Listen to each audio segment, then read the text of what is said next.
नमस्कार मित्रों, मैं आपका मित्र दीपक तनेजा आप सभी का स्वागत करता हूं आपके सबसे लोकप्रिय चैनल योर कालचक्र। मित्रों, हम नक्षत्रों की सीरीज में आज हस्त नक्षत्र पर आ गए हैं। अभी तक अद्भुत जानकारी के माध्यम से दीदी ने हमारा मार्गदर्शन किया है और जिन लोगों का हस्त नक्षत्र है, आज उनके लिए वो दिन है कि वो समझ सकें कि उनके जीवन में किस किस प्रकार का प्रभाव और क्यों है। तो मैं इस जानकारी के लिए, इस ज्ञान के लिए मैं उनका स्वागत करता हूँ। नमस्कार दीदी, आपका स्वागत है। नमस्कार दीपक जी, कैसे हैं आप? दीदी ठीक हूँ, आशीर्वाद।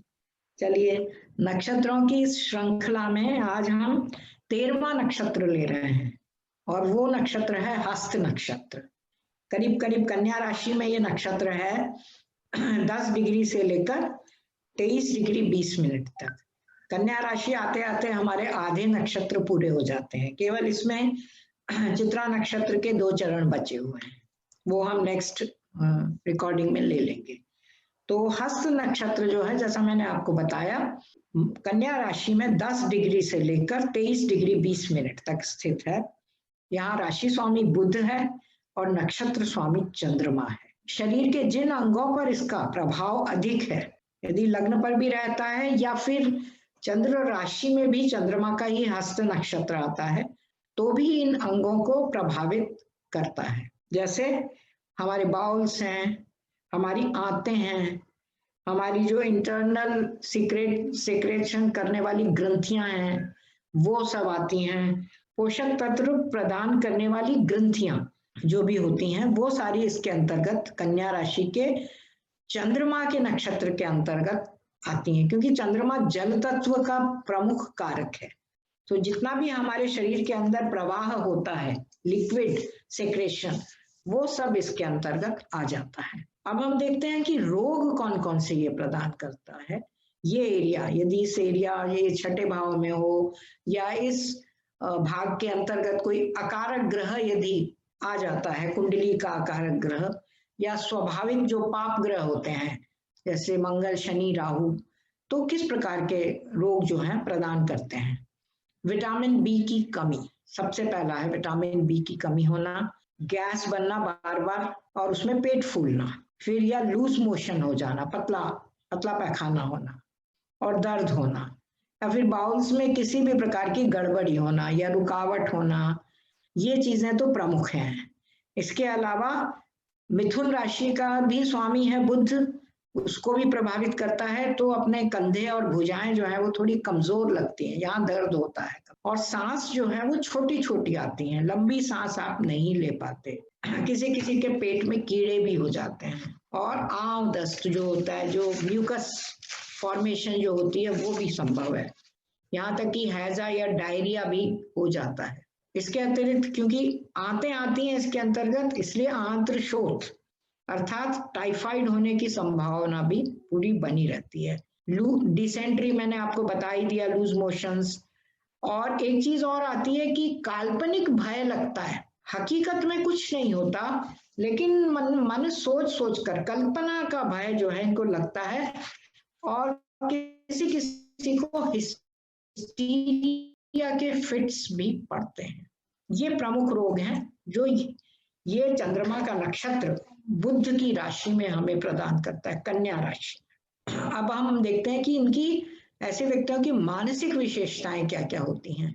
एक तो इनको वेद पढ़ने का बहुत शौक होता है, तो ये अगर पढ़ना चाहते हैं तो वेदों में निष्णात भी हो जाते हैं, मतलब बिल्कुल बहुत अच्छी तरह से कर लेते हैं। फिर इसके अलावा बहुत अच्छे व्यापारी बन सकते हैं। एनर्जी लेवल इनका हाई रहता है, ऊर्जावान, मेहनती होते हैं, उद्यम करने वाले होते हैं, पीने के शौकीन होते हैं, चाहे वो पानी हो चाहे कुछ भी हो। कभी कभी ये जो अगर पापग्रस्त होता है ये नक्षत्र इसमें, तो फिर व्यक्ति जो है, जैसे मंगल जैसा आ गया और मंगल कुंडली में आकारक है, तो व्यक्ति है जो निष्ठुर होता है, दयाहीन होता है, उसको दया नहीं आती है किसी पर, और चोरी की कला में थोड़ा निपुण रहता है। चोरी करने की, चीज उठा लेने की उसको आदत ही रहती है, उसको मजा आता है उसमें। फिर रथ चलाने वाले या हाथी हाँकने वाले, हाथी को कंट्रोल करने वाले भी की मनोवृत्ति इनकी होती है। कुछ लोग जो है खेती करने की इच्छा भी रखते हैं या फिर उनको कपड़े से जुड़ी हुई जो भी विशेषताएं रहती हैं वो आकर्षित करती हैं, वस्त्र व्यवसाय से जुड़ी। अब हम आ गए व्यवसाय। व्यवसाय में जो है सबसे पहले तो ये बेचने का काम बहुत अच्छा कर सकते हैं, विक्रेता, बेचने का, और सेल्समैन, वही सेम हो गया, मार्केटिंग या सेल्समैन का काम अच्छा कर सकते हैं। उसके अलावा बिजनेस, वाणिज्य, बिजनेस से जुड़ा हुआ काम, या समुद्र पार या विदेश विदेश से संबंधित जो है क्रियाकलाप या कार्य व्यापार, क्योंकि छठी राशि जो है ये 12वीं राशि के बिल्कुल सामने पड़ती है, मीन राशि, और मीन राशि समुद्र पार की राशि है, समुद्र का है, तो उससे संबंध बनने के कारण समुद्र व्यापारिक गतिविधियां जो है, विदेशों से गतिविधियां भी चला सकता है व्यक्ति। इसके अतिरिक्त संचार साधनों से जुड़े हुए क्रियाकलाप, कनेक्टिविटी से जुड़े हुए संचार साधन जितने भी हैं, मोबाइल हैं, नेटवर्क्स हैं, इन सब के से जुड़े हुए जो काम है, टावर लगवाना है, ये सारे काम। इसके अतिरिक्त जो है मेले लगाना, तरह तरह के जो मेले लगते हैं ये, और शिपिंग यार्ड में भी वो काम कर सकते हैं, या क्लियरिंग एजेंट का काम वहां कर सकते हैं। धागा और वस्त्र इंजीनियर, मतलब कि टेक्सटाइल इंजीनियर इनमें इनका खास रहता है। चंद्र और बुध की जो संबंध बनता है वो टेक्सटाइल इंजीनियरिंग में रुचि लेता है। और अगर चंद्रमा की महादशा चले या बुध की महादशा चले उसकी एजुकेशन के समय में, तो वो पढ़ाई भी करता है और आगे चलकर सर्विस भी उसी विभाग में करता है। पुल बनवाना, ब्रिज बनवाना, डैम बनवाना, नहरें खुदवाना, ये सारे काम भी इसी के अंतर्गत आते हैं, क्योंकि सारे काम ये पानी से जुड़े हुए हैं, जल तत्व से। सुरंगें बनवाना, इसके अतिरिक्त इंक बनाने का काम, इसमें मंगल भी जुड़ता है। यदि इंक बनाता है व्यक्ति, बनाने, आजकल तो इंक का कोई उपयोग नहीं है, लेकिन हाँ ड्राई इंक जरूर बनती है जो बॉल पेन वगैरह में काम आती है। इसके अतिरिक्त यदि गुरु जुड़ेगा तो वकालत कर सकता है, उसको लॉ पढ़ने में अच्छा लगता है।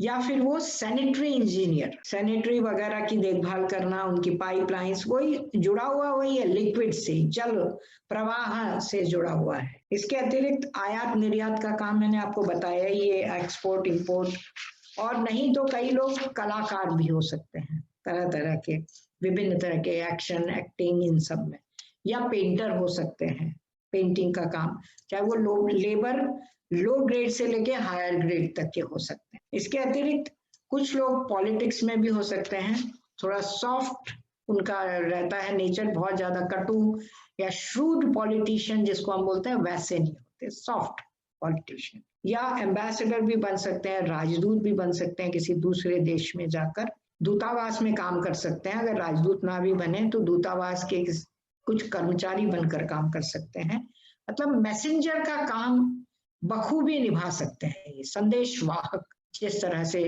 तो राजदूत भी एक तरह से देश का संदेशवाहक ही होता है। तो राजदूत या राजदूत दूतावास के में विभाग में काम करना, ये सारे काम जो है प्रमुखता से इस नक्षत्र के अंतर्गत आते हैं। आप लोगों ने सुना, आपने पसंद किया, इसके लिए आपका बहुत बहुत धन्यवाद। अगला जो हमारा नक्षत्र आएगा वो चित्रा नक्षत्र आएगा, जो वापस 2 राशियों में विभाजित है, कन्या राशि में 2 चरण और 2 चरण तुला राशि में। बहुत बढ़िया, शॉर्ट एंड स्वीट कहूंगा मैं कि बहुत कम शब्दों में आपने पूरा का पूरा ज्ञान, गागर में सागर भरना है ये एक तरह हाँ से। बिल्कुल बिल्कुल, आपने आज गागर में सागर ही भरी है। और इस बहुत बहुत सटीक वीडियो के लिए फिर से हृदय से धन्यवाद, आभार। और मैं सभी से अनुरोध करूंगा, आदरणीय उत्तरा दीदी का मोबाइल नंबर और ईमेल एड्रेस है, आपने किसी प्रकार की शिक्षा संबंधी कोई बातचीत करनी हो या उनसे कंसल्टेंसी लेनी हो, ये मोबाइल नंबर है, आप उनको डायरेक्टली अप्रोच कर सकते हैं। जी नमस्कार। नमस्कार नमस्कार।